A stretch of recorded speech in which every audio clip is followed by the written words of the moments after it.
The Duke mocked the maid covered in flour, until he saw the birthmark on her arm. Before we begin this beautiful period romance story, tell me in the comments where you're listening from. I love knowing where you're joining me from. France, spring of 1812. The chateau of Villeneuve stirred before dawn, its corridors echoing with footsteps, commands, and the faint clatter of porcelain.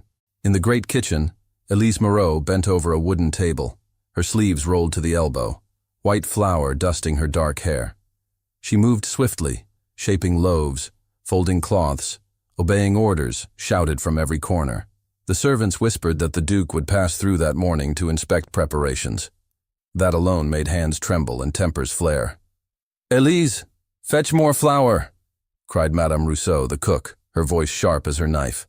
"And mind your footing, child. We cannot have chaos before His Grace appears." "Yes, madame," Elise answered, brushing her cheek with her wrist. She carried the heavy sack from the storeroom, her steps light but hurried. The floor gleamed from the morning's polishing, too smooth for the worn soles of her shoes. One careless stride, and she slipped. The world turned white. The sack burst, filling the air with a cloud of flour. Trays fell, a jug shattered. The sound echoed through the corridor just as a tall figure stepped into the doorway. The laughter and chatter died instantly. The Duke of Villeneuve stood there, dressed in dark mourning attire, his expression unreadable. He surveyed the chaos, his gaze stopping on Elise, who knelt amid the spill, her apron, face and hair covered in white dust. "What?" he said slowly, his voice low and precise. "Is this spectacle?" No one answered. Elise tried to rise, her knees slipping on the powder. "I beg your pardon, Your Grace," she stammered. "It was my fault, Her apology only deepened the silence. The Duke's brow arched. "Indeed your fault. A servant's clumsiness dressed as tragedy. Tell me, do you intend to serve the guests like this? Covered in flour, on your knees before me." A few of the younger maids hid nervous smiles. The Duke's tone, cold and clipped, carried easily through the hall. Elise lowered her eyes. "I meant no disrespect, Your Grace. I will clean it at once." He turned slightly toward Madame Rousseau. "Does your kitchen now train jesters? I thought I commanded a household of dignity." "Your Grace," the cook murmured, bowing her head. "The girl works hard. It was only an accident." "Accidents are the luxury of the idle," he replied. "Remove her from the main hall. I will not have the Duke's guests entertained by servants who tumble through flour like children at play." The words landed heavy in the room. Elise bowed deeply, unable to speak. She gathered the broken jug, her hands trembling. The Duke's voice followed her as she retreated. "Next time, ensure the floors remain as spotless as your apron should have been. Or perhaps find employment in a bakery where you can roll in dough without consequence." The laughter that followed, light, cruel, obedient, burned deeper than any wound. When Elise reached the corridor beyond the kitchen, her vision blurred. She pressed her hands against the cool stone wall and drew a shaky breath. She had grown used to harsh words, but never before had she been humiliated before the entire staff. The laughter echoed behind her long after she left the room. "Pay him no mind," murmured a voice. It was old Madame Rousseau following quietly. "He speaks as one who has forgotten kindness. Clean the hall, child. Then go to your attic and rest before supper. The day will pass." Elise nodded, without lifting her eyes. "Yes, madame." The hours that followed dragged like years. She scrubbed the floor until her hands ached, the marble gleaming once more. Every trace of the accident disappeared, except the sting in her chest. When the other servants left to dress the upper floors, she remained alone, folding cloths, sweeping corners that were already clean. The Duke's laughter stayed in her ears. She had not imagined it. It had been real, deliberate. Perhaps he was right.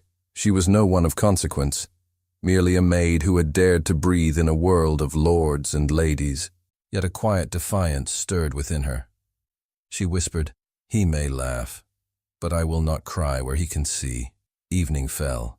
The sun sank behind the vineyards, painting the high windows gold. Upstairs, The nobles prepared for the grand masquerade that would fill the chateau with color and music. In the kitchen, only Elise remained. The others had gone to rest. She sat by the hearth, mending a torn apron under the faint glow of a single candle. The sound of footsteps startled her. She turned, expecting Madame Rousseau, but saw no one. She shrugged it off and bent again to her sewing. Upstairs, the Duke had dismissed his valet. He could not sleep. Pride should have drowned the discomfort stirring in his chest, yet something in that girl's bowed head lingered. He told himself it was irritation, but the memory of her trembling hands refused to fade. He recalled the sound of his own laughter. How easily it had escaped him. How cruel it had sounded in that echoing hall. He rose, taking a lamp, and descended the servants' staircase. The corridors were silent except for the faint hum of the night wind against the windows. He entered the kitchen quietly. Elise did not hear him at first. She was speaking softly to herself as she folded the linen. "You'll not break, Elise. Not for them, not for anyone." Her sleeve slipped as she reached to move a basket. A mark glimmered faintly in the lamplight. A pale crescent on her upper arm, as though the moon itself had brushed her skin. The Duke froze. For a heartbeat he could not move, could not breathe. A memory, long buried, rushed forward. A baby in a cradle, the sound of his sister's laughter, a nurse's cry, and then silence. 15 years of silence. He stepped closer, his voice barely more than a whisper. "What is your name?" Elise startled, dropping the cloth. She turned and gasped when she saw him standing there. "Your Grace, I did not hear you. Forgive me, I asked your name. Elise, Your Grace, Elise Moreau." The Duke's gaze did not leave the mark on her arm. "Where were you born?" She hesitated. "In a small village near Angers, my lord. My mother died when I was a child. I have no memory of her. And your father?" "I never knew him." The Duke set the lamp on the table, his expression unreadable. "How long have you served in this household?" 3 years, my lord." Her voice quivered, though she tried to steady it. "If I have displeased you again, I will leave without complaint." He did not answer at once. The silence stretched until she dared to look up. His face seemed changed, less severe, more uncertain. "You will not leave," he said finally. "Not yet. Not yet, my lord. Go to your quarters. We will speak another time." Confusion clouded her features. "Yes, your Grace." She curtsied and turned toward the staircase. When she was gone, the Duke sank into the nearest chair, the weight of memory pressing upon him. He whispered to the empty kitchen. Impossible. The child died. The nurse swore it. But the mark, he remembered it clearly. His sister's daughter, born with that crescent on her arm. The family crest, carved into flesh by birth's strange hand.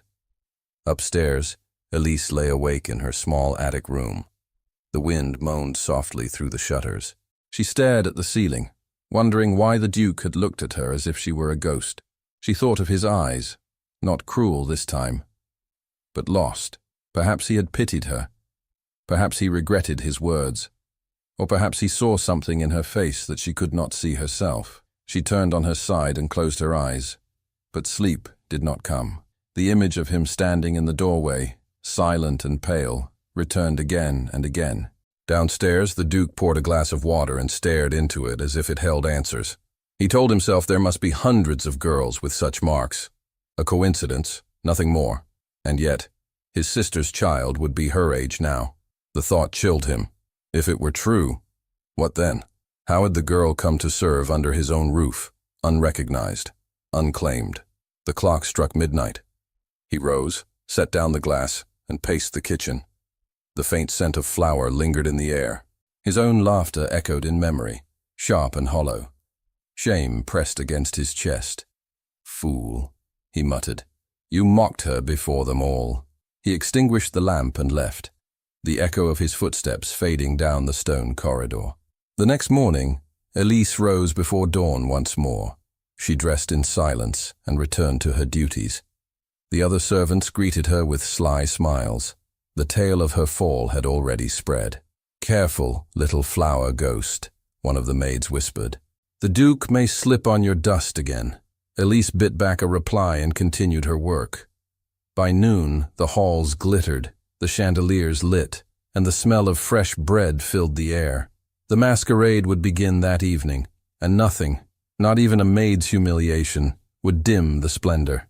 As the guests arrived, Elise kept to the back corridors, carrying trays, polishing silver, adjusting candles. Each time she caught sight of the Duke, her heart jolted. He moved among his guests with practiced grace, yet his gaze seemed elsewhere. When the clock struck 10, the music reached its height. Elise slipped into the kitchen to rest her arms. Madame Rousseau found her there, pale and weary. "You have worked well, child," said the cook softly. "Do not let prideful tongues rob you of peace. Remember, even lords stumble. They only hide it better."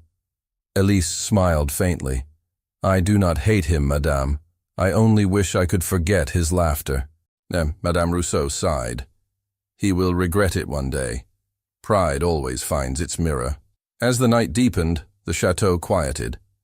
The guests retired, the servants withdrew. Only Elise remained behind to clear the last of the dishes.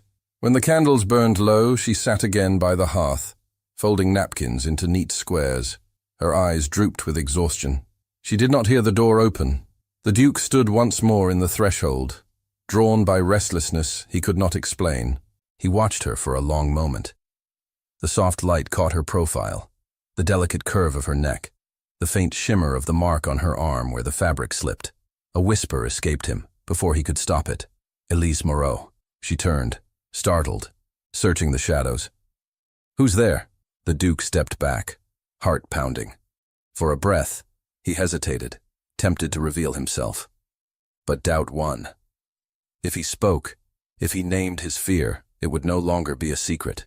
It would be truth. He moved silently toward the corridor, the sound of her footsteps following faintly as she approached the door. "Is someone there?" she called again, her voice trembling in the stillness. He slipped behind a pillar, the candlelight spilling just enough to touch his coat. Her eyes swept the room, but she saw only the flicker of flame and empty air.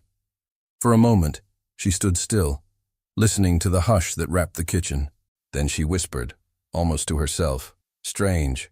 I could have sworn someone was watching." The Duke's hand gripped the stone column. His breath caught. The memory of that crescent birthmark burned behind his eyes. He turned away before she could step closer. Elise took a single step toward the shadows, candle raised, her voice barely audible. "Who's there?" She stopped, her heart quickening. The silence deepened. The flame flickered. And then, just as she took another hesitant step forward, the candle went out. The candle's faint smoke drifted upward, leaving the kitchen in shadow. Elise stood frozen, her hand trembling around the candlestick. The darkness felt alive, as if someone had just slipped away. She whispered again, softer this time. "Who's there?" Only the wind replied, sighing through the chimney. A strange unease stirred in her chest, but exhaustion weighed heavier. She placed the candle on the table and left the kitchen, unaware that the Duke still lingered in the hallway, hidden behind the carved oak door. The next morning broke bright and cold. Sunlight poured through tall windows, glinting off the silver trays carried by the servants. The chateau of Villeneuve hummed with the aftermath of the masquerade. Laughter in the corridors, the shuffle of maids clearing glass, the chatter of footmen who had drunk too much of the leftover wine. Elise moved among them, quiet and careful, her eyes shadowed by sleeplessness. When she entered the kitchen, Madame Rousseau was already giving orders. "Hurry now. The Duke wishes for luncheon by noon. And Elise, fetch fresh herbs from the garden. Be quick about it." "Yes, madame." She wrapped her shawl and stepped into the crisp air. The garden lay still, touched by morning frost. The air smelled of damp earth and lavender. She gathered what she needed and paused by the fountain, her thoughts returning to the strange noise from the night before. She had not imagined it. Someone had been there. The memory of that unseen gaze made her heart tighten. From the upper terrace, a voice interrupted her thoughts. "Mademoiselle Moreau." She looked up sharply. The Duke of Villeneuve stood above her, gloved hands resting on the stone railing. He was dressed in dark velvet, his face unreadable. For a moment, neither spoke. Then he descended the steps, his boots crunching softly against the gravel. "Your Grace," she murmured, curtsying low. "You were in the kitchen late last night," he said. Her breath caught. "Yes, my lord. I was cleaning after the feast." He studied her face with that same unsettling intensity she had seen before. "Did you see anyone? Hear anything unusual?" She hesitated. "Only footsteps, perhaps. But when I looked, there was no one." He nodded slowly. "If you notice anything else, inform Madame Rousseau." "Yes, my lord." She turned to go, but his voice stopped her. "Wait." She looked back. "Your arm," he said quietly. "Does that mark? Has it always been there?" Her eyes widened. "My mark, my lord? The one on your arm?" She flushed, instinctively tugging at her sleeve. "Since birth, I believe. It is nothing worth notice." "Perhaps," he murmured, his gaze lowering briefly. "That will be all, Elise." She hurried away, her heart pounding. Why would he ask such a thing? What could a birthmark matter to a duke? She told herself it was nothing, yet unease followed her back to the kitchen like a shadow she could not shake.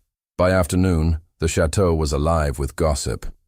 The servants whispered that the duke had been seen speaking with the flower-covered maid in the garden. The tale twisted with every retelling. Some said he had scolded her again. Others claimed he had smiled. The truth mattered little. The rumor was enough to set tongues wagging. At the servants' table, Elise felt the weight of their glances. Two maids snickered softly. One leaned close and whispered, "Careful, Elise. His Grace may take a liking to you yet. Perhaps he enjoys a bit of flour on his fine boots." "Enough," Elise said, her cheeks burning. "You speak nonsense." They only laughed harder. "Oh, we mean no harm. Only that you've caught his eye." Madame Rousseau's sharp voice cut across the room. "You'll catch my ladle across your heads if you don't hush. Eat your supper and leave the girl be." The laughter stopped, but Elise felt no relief. After the meal, she stayed behind to wash the dishes. The cook joined her quietly. "Pay no mind to gossip. It dies faster than bread left in the sun. I am not angry," Elise said softly, "only confused. The Duke, he looked at me as if I reminded him of someone. It frightened me a little." Madame Rousseau stirred the pot of broth. "The Duke has lived with ghosts for many years. Perhaps you only walked across one of his memories." "What do you mean?"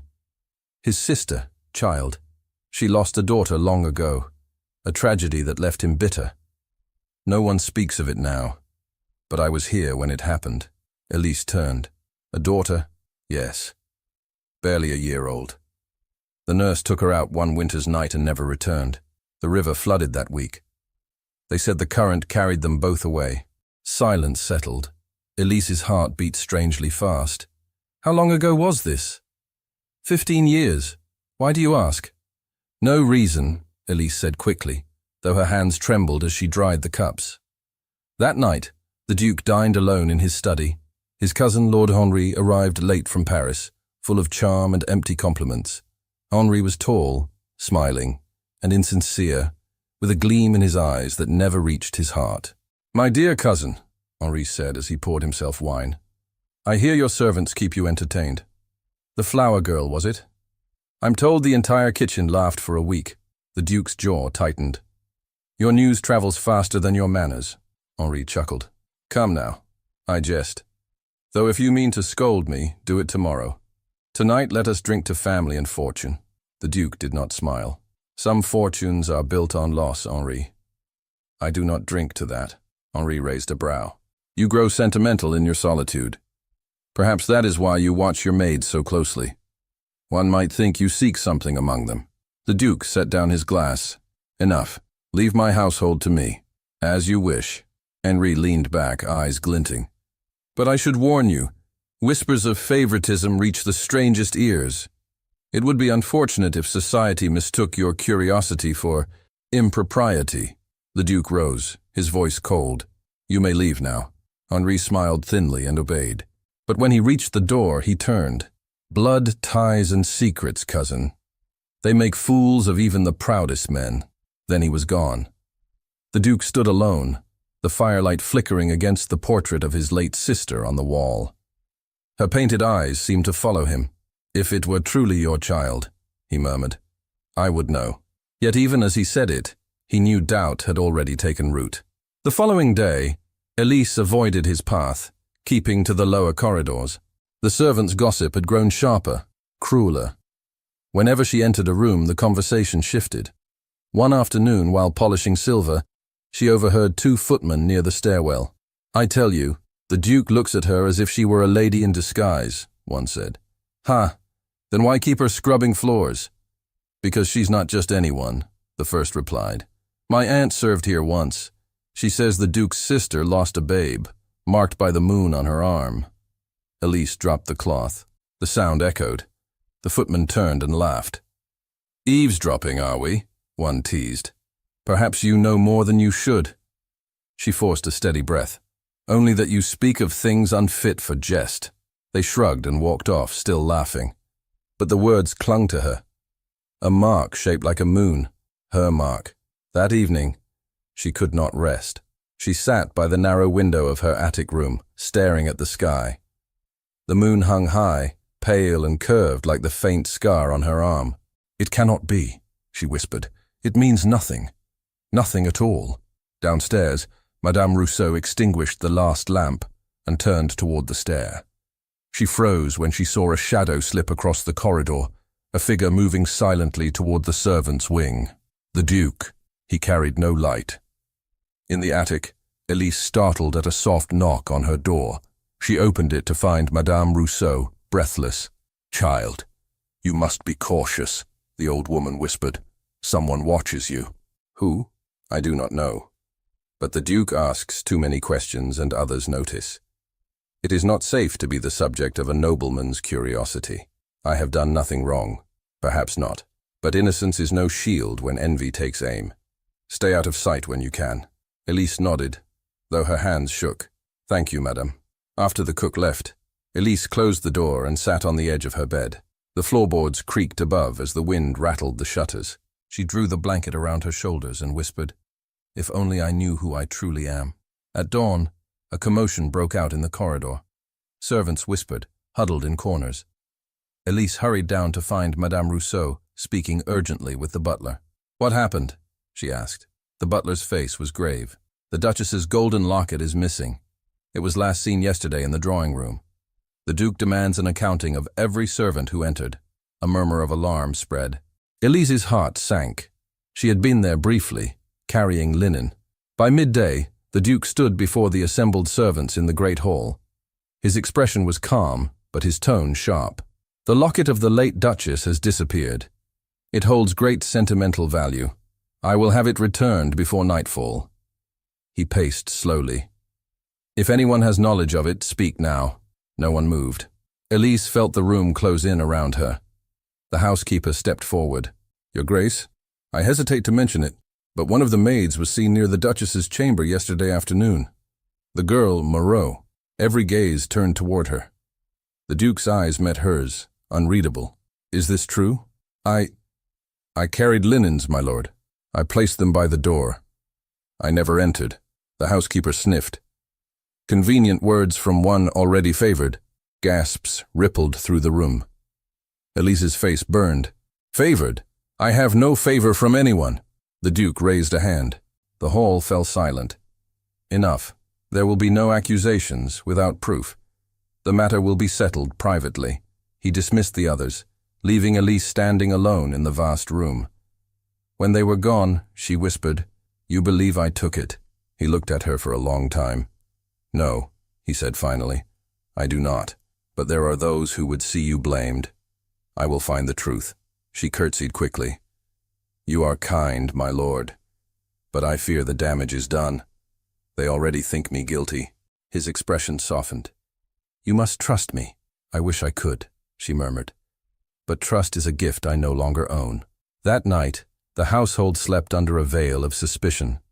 The Duke sat in his study long after midnight, staring at the fire. On the desk lay an old cedar box. At last, unable to resist, he opened it. Inside were the few remnants of his sister's life: a silver rattle, a faded ribbon, a folded paper. His hands trembled as he unfolded the document. The birth record was worn, but legible. He read the name aloud, scarcely breathing. Elise Moreau, born January 15, 1797. Mother, Isabelle de Villeneuve. The room seemed to spin. 15 years. The same name, the same crescent mark. A soft knock came at the door. A servant's voice spoke from the other side. Your Grace, the housekeeper requests your signature for the maid's dismissal. She is to be turned out by morning. The Duke stared at the document in his hand, his mind reeling. He closed the box slowly, his voice barely audible. Tell her no one leaves this house. The dawn broke grey over the vineyards, casting long, pale light through the tall windows of Villeneuve. The servants began their morning routines, though whispers clung to the air like fog. The missing locket had not been found. Elise had not been dismissed, though everyone expected it. Her name, once barely noticed, now travelled from lip to lip, with quiet venom. When she entered the kitchen, silence fell. The other maids avoided her eyes. Only Madame Rousseau spoke. You must eat something, child. I'm not hungry, Elise murmured. You'll need strength. The Duke will call for you. He means to question everyone again. I have told the truth. The cook sighed. Truth rarely satisfies those who seek scandal. Elise nodded faintly and returned to her chores. Yet every step felt heavy, every movement watched. At times she caught sight of Lord Henri in the corridor, his smile sharp as a blade. He had arrived early that morning, speaking privately with the housekeeper.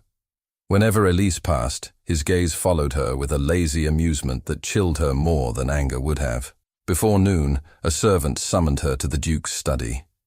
She wiped her hands and followed, her heart drumming in her chest. The great doors stood open. Inside, the Duke sat behind his desk, papers scattered before him. His expression was unreadable. You sent for me, my lord? He looked up. Yes, sit. She hesitated but obeyed. He folded his hands. The locket has not been found. I have spoken with every servant. No one claims knowledge of it. I swear to you, my lord, I did not take it. I know, he said quietly. You do not strike me as one who steals. But others are not so certain. The housekeeper insists she saw you near the chamber. I was there, Elise admitted. But I did not cross the threshold. I placed the linens outside and left. The Duke studied her face. When you were accused, you did not defend yourself. What defense has a servant before her master? My word weighs nothing against the housekeeper's. Something in her calmness unsettled him. Your word weighs more than you think. Her eyes flickered with surprise. You believe me, then? I do. For a moment, the room felt strangely quiet. He wanted to tell her why, to explain the proof hidden in his desk, the birth record with her name. But caution held his tongue. Too much, too soon, could ruin everything. Instead, he asked softly, Elise, do you remember your childhood, your family? She blinked. I remember little.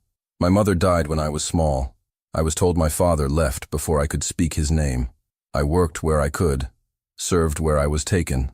Did you ever wear a locket? A locket? She frowned. No, my lord. I have owned nothing of value. He exhaled slowly. Very well. You may go. She stood, uncertain. Your Grace, why do you look at me so? He almost smiled. Because you remind me of someone I once knew, someone I wronged. Before she could reply, a knock sounded at the door. Lord Henri entered without waiting for permission. Ah, cousin, Henri said lightly. I hope I'm not intruding. The Duke's tone cooled. You are. Henri only grinned. I came to report progress. The locket has been found, or rather, replaced. Elise gasped. Replaced? Yes, dear girl, Henri said smoothly. It was discovered beneath your mattress. The room went still. Elise's lips parted in disbelief. That is impossible. The Duke's gaze sharpened. Who found it? The housekeeper, Henri replied. She swears she saw it herself. It seems our little maid is not as innocent as you believed. That is a lie, Elise cried, rising to her feet. Someone placed it there. I would never. Enough, the Duke said sharply, though his anger was not directed at her. Henri, who ordered the search? The housekeeper, at my suggestion, Henri said smoothly. Surely you would want your property returned. The Duke's eyes flashed. My property, perhaps, but not at the cost of justice. He turned to Elise. Go to the kitchen and wait for me there. Do not speak to anyone. Her face was pale. Yes, my lord. She left quickly, her hands trembling. When the door closed, the Duke rounded on his cousin. You dare search my servants' quarters without my consent? Henri's smile thinned. I only acted in your interest. The girl has bewitched you, cousin. I see it plain as day. Better to expose her now than let gossip destroy you later. You planted it, the Duke said softly, the words heavy with certainty. Henri feigned outrage. I? You insult me. The Duke stepped closer. If you ever again interfere with my household, I will see you gone from Villeneuve by dawn.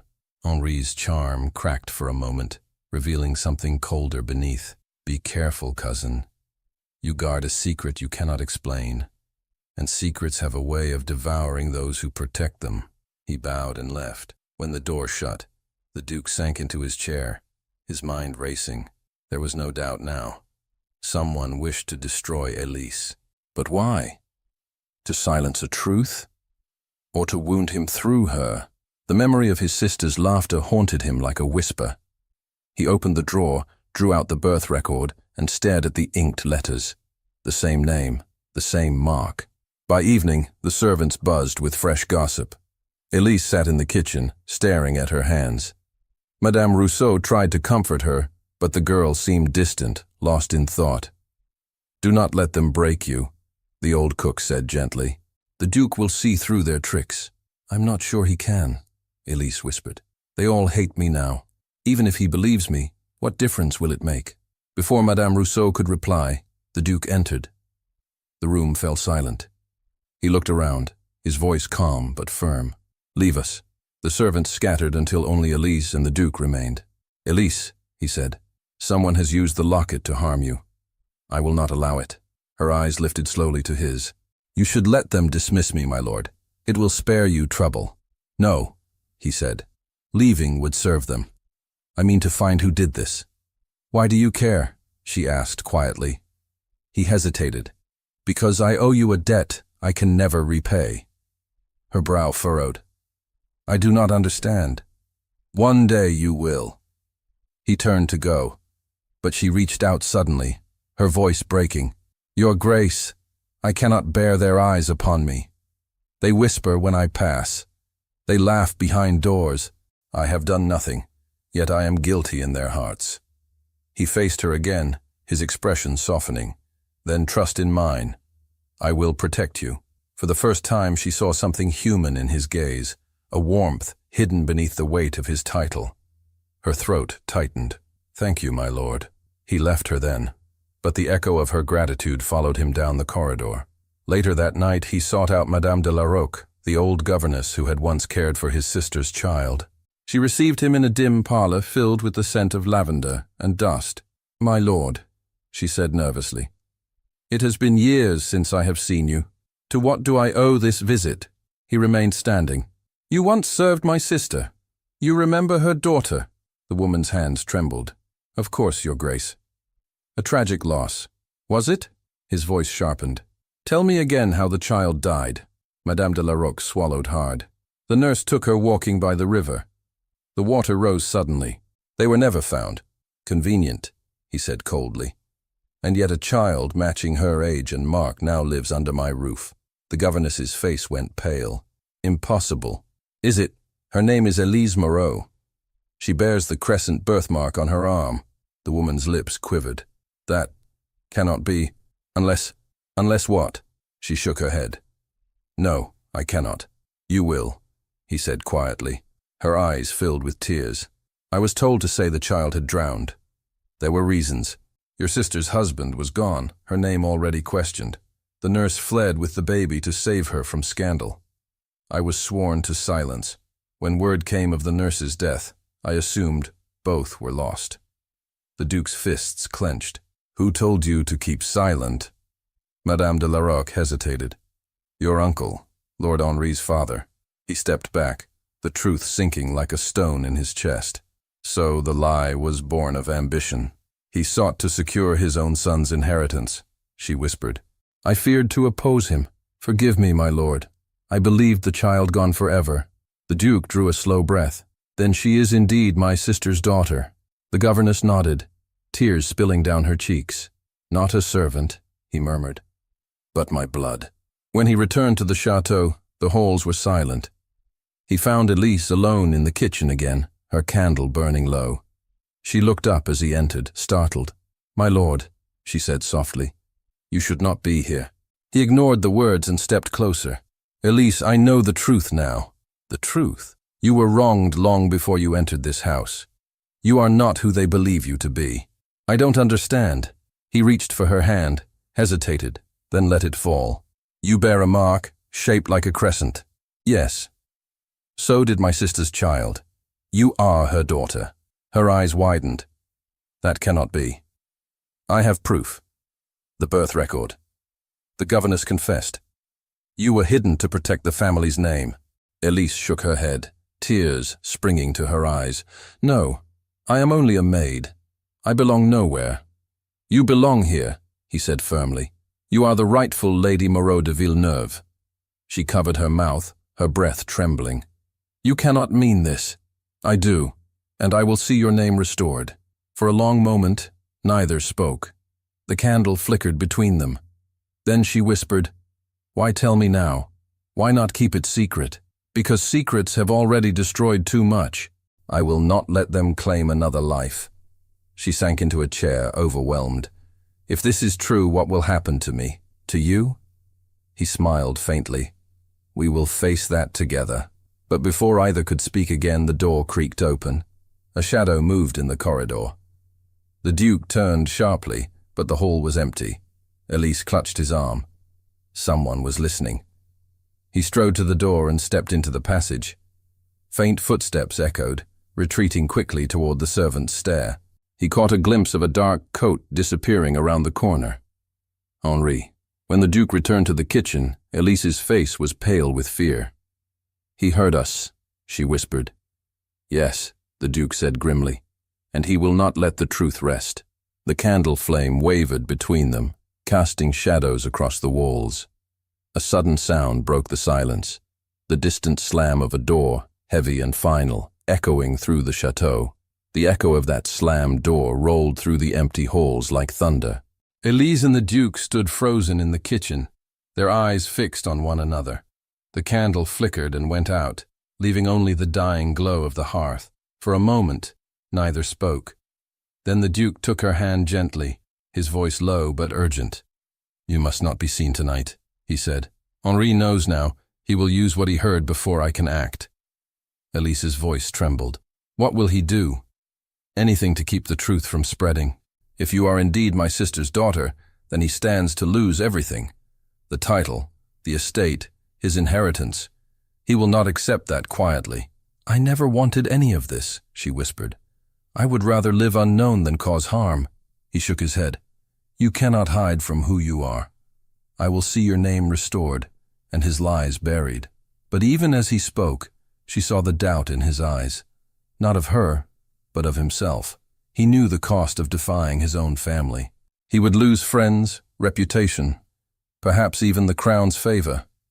Still, he straightened his shoulders, and for the first time she saw a trace of courage rather than pride. Before dawn, the Duke summoned Madame de la Roque to his study once more.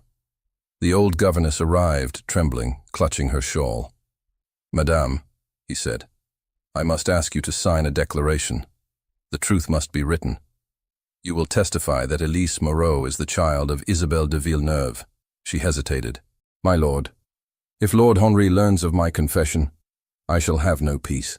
I will see that you are protected, he said firmly. But we cannot allow falsehood to rule this house any longer. With a shaking hand, she took the quill and wrote her name. The Duke sealed the document and placed it inside his coat. Thank you. You have done what honor demanded. When she left, he stood for a long moment, staring at the sealed paper. So much rested within that thin envelope, his family's redemption or ruin. Later that morning, he found Elise in the garden, where she sat on the old stone bench beneath the oak. The early light touched her hair, but her expression was far away, You should not be out here alone, he said gently. I needed air, she replied. The servants avoid me. I cannot bear their stares. That will end soon. I have proof now. Madame de Larocque confessed in writing. She turned toward him, hope and fear warring in her eyes. Then it is true. It is true, he said softly. You are my niece, Isabel's child. The child we thought lost. Tears filled her eyes. I do not know what to say. Say nothing, he answered. You owe me no words. I owe you everything. She rose slowly. Your Grace, if the truth is known, will you not suffer for it? Henri will not yield. I am prepared for that. She looked at him steadily. And if society turns its back on you, then I will stand with those who never had a place in it. Her lips trembled. You cannot mean that. He smiled faintly. For years I have ruled this house by pride. You taught me there is something greater. The wind rustled through the trees, carrying the scent of spring. She met his gaze for a long moment, her heart stirring with feelings she did not dare name. Gratitude, admiration, and something deeper, all tangled together. At last, she said softly, I should return to my work. If I stay, they will think you have lost your reason. He caught her hand before she could move away. Let them think what they will. I would rather lose their favor than lose your trust. Her breath caught, and for a heartbeat they stood too close. Then she pulled her hand free, her voice unsteady. You have it already, but please, my lord, not here. Someone may see. He nodded reluctantly. Go then. Tonight I will call the household together. The truth will be spoken before them all. She turned to leave, but paused at the garden gate. Whatever happens, I thank you. Not for your name or protection, but for your kindness when I expected none. After she left, the Duke remained beneath the oak, his thoughts restless. The confession lay in his coat pocket, heavier than stone. He knew that by nightfall, every life within these walls would change. The day passed in uneasy silence. The servants sensed something brewing. Lord Henri stayed mostly to his rooms, though his presence seemed to linger in every shadow. Once, the Duke passed him in the corridor. Henri inclined his head with polite disdain. Cousin, he said smoothly, you seem preoccupied. Has your little protégée recovered from her recent distress? The Duke's eyes hardened. You will show her respect. Henri laughed softly. Respect? For a servant who dreams herself noble? For my niece, the Duke said, his voice low. Henri's smile faltered. You truly mean to claim her? I do. Then you destroy everything your father built. No, the Duke replied. I restore what he destroyed. Henri stepped closer, his voice dropping. You think proof will save you? No one will believe it. The court will say you invented it out of guilt or madness. And when they do, I will be waiting to inherit what you lose. The Duke turned away, unwilling to waste another word. That evening, Elise prepared to leave the chateau. Though he had forbidden it, she could not bear to remain. Her small trunk was packed, her apron folded neatly atop it. When Madame Rousseau found her, she was fastening her cloak. You cannot go, the cook said, alarmed. I must, Elise replied. If I stay, he will suffer for my sake. Henri will destroy him. The Duke is not a man easily destroyed. He was once, and I was the one he humiliated before them all. I cannot let him face shame because of me. Before Madame Rousseau could argue further, a knock sounded. The Duke stood in the doorway, his expression grave. So it is true. You meant to leave without a word. Elise bowed her head. Forgive me, my lord. It is better this way. Better for whom? For Henri? For gossip? For you, she said softly. You have already done more for me than I deserve. If I remain, they will accuse you of folly, of loving you, he interrupted quietly. Her breath caught. You must not say that. It is the truth. She shook her head, tears brimming. You pity me. That is all. No, he said. Pity asks nothing. Love asks everything. The words hung between them. She turned away, unable to speak. I will not let you go, he said firmly. Not like this. Stay one more day. Tonight I will make the truth known. Tomorrow you may choose your own path, free of lies. Her voice was barely a whisper. And if the truth ruins you, then ruin shall be my redemption. She looked up at him then, her eyes shining. "You have changed, my lord." He smiled faintly. "Perhaps I have only remembered who I was before pride buried me." That night, he ordered the household assembled in the great hall. The servants gathered uneasily, exchanging glances. Lord Henri stood among them, outwardly calm, but with a shadow of fury in his eyes. Elise stood near Madame Rousseau, her hands clasped tightly. When the Duke entered, the murmurs died. He walked to the center of the room and faced them all. "You have served this house faithfully," he began. "But there has been deceit among us. A lie that has lasted 15 years. The servants shifted, whispering. Henri's smile was tense. "This young woman," the Duke continued, gesturing toward Elise, "was accused of theft. She was mocked and humiliated under my own roof. Yet she bears the blood of Villeneuve. She is Isabel's daughter, my sister's child, hidden from us through deceit." Gasps filled the hall. Elise stood motionless, her heart pounding. Henri stepped forward, voice smooth but sharp. "This is madness, cousin. Where is your proof?" The Duke drew the sealed confession from his coat. "Here, signed by Madame de la Roque, witnessed by my seal." Henri laughed bitterly. "An old woman's word against a family's honor. No one will believe it." "They will," the Duke said, "because I will swear it before the crown." The silence that followed was heavy. Then Henri spoke again, softly, venomously. "You are throwing away everything. Your title, your standing. For a servant girl you scarcely know." The Duke met his gaze. "For truth, not for appearances. You fear her because she ends your claim." Henri's face paled. "You will regret this." "Perhaps," the Duke said, "but not as much as I regret the day I mocked her." He turned to the assembled staff. "From this moment, she is to be treated with the respect due her birth. Any who dishonor her dishonor me." The servants bowed, stunned into obedience. Henri's hands clenched at his sides, but he said nothing more. After the gathering dispersed, Elise approached the Duke, her voice trembling. "Why have you done this? You have shamed yourself before them all." "Truth cannot shame," he said gently. "Only lies can. They will never accept me. Then they will learn." She looked at him helplessly. "What am I to do now? I cannot live as a lady. I know nothing of that world." "Then live as yourself," he replied. "That is enough." Her tears fell freely then. "You have given me back a name, but I would rather have given it to you." He reached out, brushing a tear from her cheek. "You owe me nothing, Elise, but if you choose to stay, know that you will never again stand alone." She closed her eyes, her heart aching with a mixture of gratitude and sorrow. "I should still go. Tomorrow, before the dawn." "Do as you must," he said softly. "But remember, this will always be your home." She hesitated, then whispered, "Good night, my lord." When she left the hall, he stood alone for a long time, staring at the flickering torches. For once, the silence did not feel empty. It felt like peace. Outside, the wind swept through the courtyard, carrying the first hint of rain. Inside, Elise climbed the staircase to her chamber, her footsteps light yet uncertain.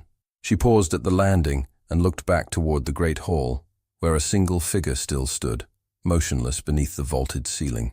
Her voice was barely a breath. "Good night, uncle." And as she turned away, neither of them saw the faint shadow that moved beyond the window, a silhouette watching, waiting, and already planning what would come next. The morning after the storm broke bright and still. The chateau of Villeneuve glistened with dew, the air washed clean, as if the sky itself had forgiven what men could not. Elise stood by her window, her small trunk still packed. She had meant to leave before sunrise, but the rain had held her. Now the sun poured through the glass, and something in her heart hesitated. She could hear the household stirring below. Servants whispered, uncertain whether to greet her as mistress or maid. She no longer knew how to stand among them. When she opened her door, Madame Rousseau was waiting in the corridor, her hands folded.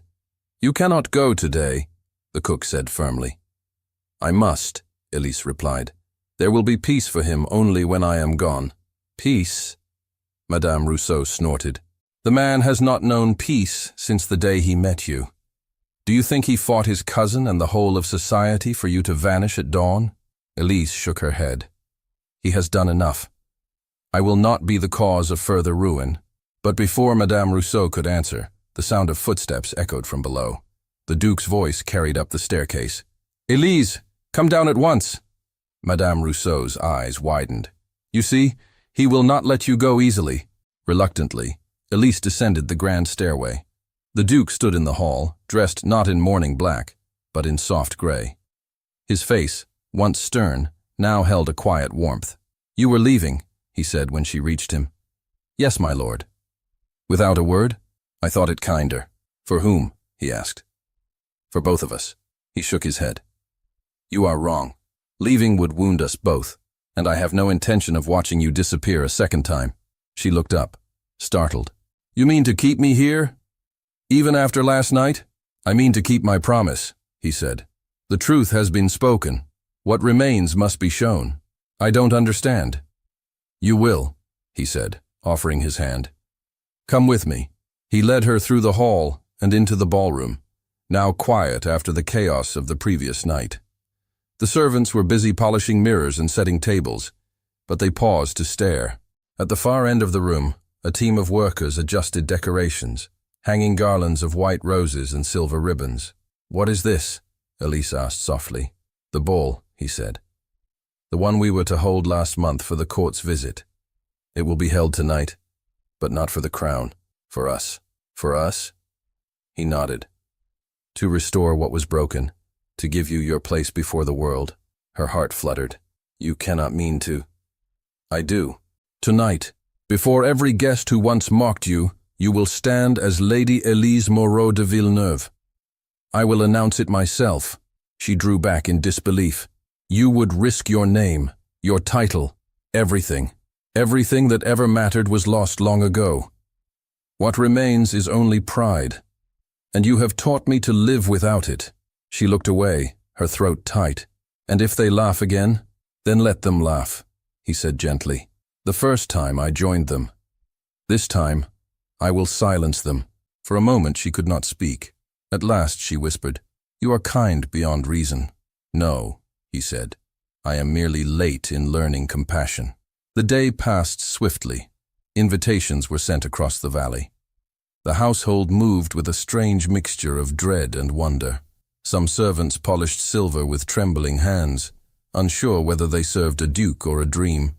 Others whispered that fate had turned full circle, that humility had tamed arrogance at last.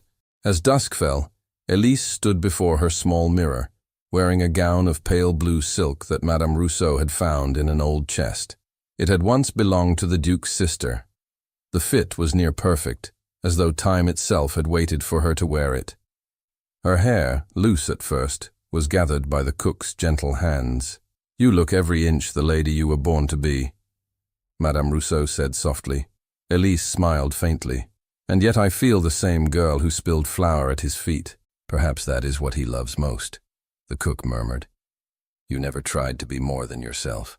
Before Elise could answer, the sound of carriages filled the courtyard. Guests had begun to arrive. The music of strings drifted through the halls. Her heart pounded. Go, Madame Rousseau said, touching her arm. Let them see who you are. In the ballroom, chandeliers blazed with hundreds of candles. Nobles in fine attire filled the room, their laughter uncertain, their curiosity sharp. The Duke stood near the grand staircase, his gaze fixed upward. When Elise appeared at the top, a hush fell over the crowd. Every eye turned to her. Whispers rippled through the hall. The memory of her humiliation, the spilled flour, the laughter, seemed to echo faintly, but this time she did not tremble. She descended slowly, her chin lifted, her eyes clear. The Duke met her halfway, offering his hand. My lady, he said, loud enough for all to hear. A murmur swept the crowd. Lord Henri, standing near the edge of the room, paled visibly. The Duke turned to the guests. Many of you remember a night when this young woman was mocked under my roof. I was the first to mock her. I speak tonight to undo that wrong. She is no servant, no impostor, but my blood, Isabel's daughter, lost to us by deceit. Her name is Lady Elise Moreau de Villeneuve, rightful heir to this house. Gasps and whispers filled the hall. Henri stepped forward, his voice cutting through the noise. You expect us to believe this fairy tale? The Duke faced him calmly. I expect nothing. The truth stands whether you honor it or not. He turned to Elise and opened a small velvet box. Inside lay the Duchess's golden locket, now restored. This belonged to my sister, he said. It was stolen, then found. Its journey mirrors yours, cast aside, then reclaimed. He fastened it around her neck. Welcome home. Tears welled in Elise's eyes. You have given me more than a home, my lord. You have given me myself. A soft murmur of approval moved through the room. Even those who had doubted could not deny the grace of the moment. Henri, his face ashen, turned on his heel and left the hall without a word. The orchestra began to play, hesitant at first, then sure. The Duke extended his hand. Will you dance with me, my lady? Her voice trembled. I do not know the steps. Then follow me. I once led through arrogance. Tonight, I will lead through trust. She smiled faintly and placed her hand in his. The music rose. The crowd parted as they began to move. His hand at her waist, her fingers resting lightly on his shoulder. They glided across the floor in a rhythm both simple and perfect. Around them, conversation faded. For that brief span of music, there were no titles, no servants, no judgment. Only two souls who had found each other through forgiveness. When the music ended, the guests erupted in applause.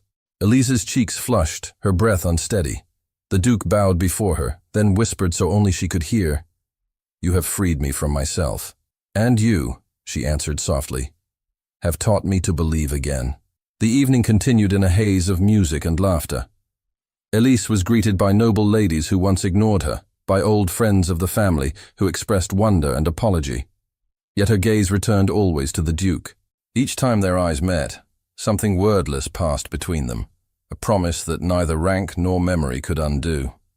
Near midnight, she stepped out onto the terrace for air. The sky was clear, the moon bright above the vineyards. She held the locket against her heart, feeling its quiet weight. Footsteps sounded behind her. She turned. The Duke approached slowly, his face softened by the candlelight streaming from the hall. You disappeared, he said. I needed a moment to breathe. May I join you? Always. They stood in silence for a while, listening to the faint hum of violins through the open doors. At first, she said quietly, I wished only to leave this place. I thought freedom meant running away, but now I see it is not distance that frees us. It is forgiveness. He nodded. And forgiveness begins when we stop hiding from truth. She looked at him, her eyes glistening. Do you regret anything? Only that it took me so long to see what was before me. Her voice faltered. And now? Now, he said, stepping closer. I see nothing else. For a heartbeat they stood motionless, the air between them alive with unspoken feeling. Then he took her hand and brought it gently to his lips. You have given me back my family, he said softly. Let me give you mine in return. Her heart skipped. What do you mean? I would have you remain here, not as guest nor ward, but as the mistress of Villeneuve. If your heart allows it, I would ask for your hand. Not as a duke asking a lady, but as a man asking the woman who changed him. She drew a breath, astonished. You cannot mean it. I mean every word. I would rather be scorned beside you than praised without you. Tears spilled down her cheeks, though she smiled through them. You once mocked me for falling in flower, my lord. He smiled faintly. Then let it be known that I have fallen far deeper since. A laugh escaped her, soft and trembling. You would risk scandal for me? For love, he said simply. And love is scandal enough. She looked at him for a long moment, the moonlight catching in her tears. Then she nodded. Yes, I will stay. I will marry you. Not for your name, but because you are no longer the man who mocked me. He drew her close, his arms around her, his voice low. And you are no longer the girl I humiliated, but the woman who taught me mercy. The music inside swelled again, the first notes of a waltz. He guided her back toward the ballroom, where the guests watched in stunned silence as the Duke led her to the center of the floor once more. He raised her hand, his voice ringing clear. To those who witnessed my cruelty once, witness now my vow. Tonight, I ask Lady Elise Moreau de Villeneuve to become my wife. The hall erupted in applause. Elise, overwhelmed, could only smile through tears. The Duke took her hand and kissed it before all assembled. The orchestra resumed, the music bright and full. They danced again, laughter and joy blending into the night. The candles shimmered above them like stars brought down to earth. Around them, faces once filled with pride now softened with grace. As the final notes faded, the Duke whispered against her ear, "Do you forgive me at last?" She leaned closer, her voice barely more than breath. "There is nothing left to forgive." And as the crowd cheered, he kissed her, gently, reverently, before all who had once doubted. The music swelled once more, and the story that had begun in humiliation ended in light. The last thing Elise remembered that night was the sound of laughter, not mocking, but joyful, echoing through the hall as dawn touched the windows with gold. Thank you so much for listening to this story all the way to the end. We hope it moved you as much as it moved us while telling it. We'd love to hear your thoughts. Leave us a comment telling us where you're listening from and what you liked the most. Rate this story from 0 to 10. What score would you give it? If you enjoyed this story, don't forget to subscribe to the channel and leave a like as a show of support. That really motivates us to keep creating and sharing more stories full of emotion and life lessons. And before we go, we want to remind you that an exciting and heartwarming story recommendation will appear on the final screen. If you'd like to enjoy it, just click on the video. Thank you once again for being here, and we'll see you in the next story.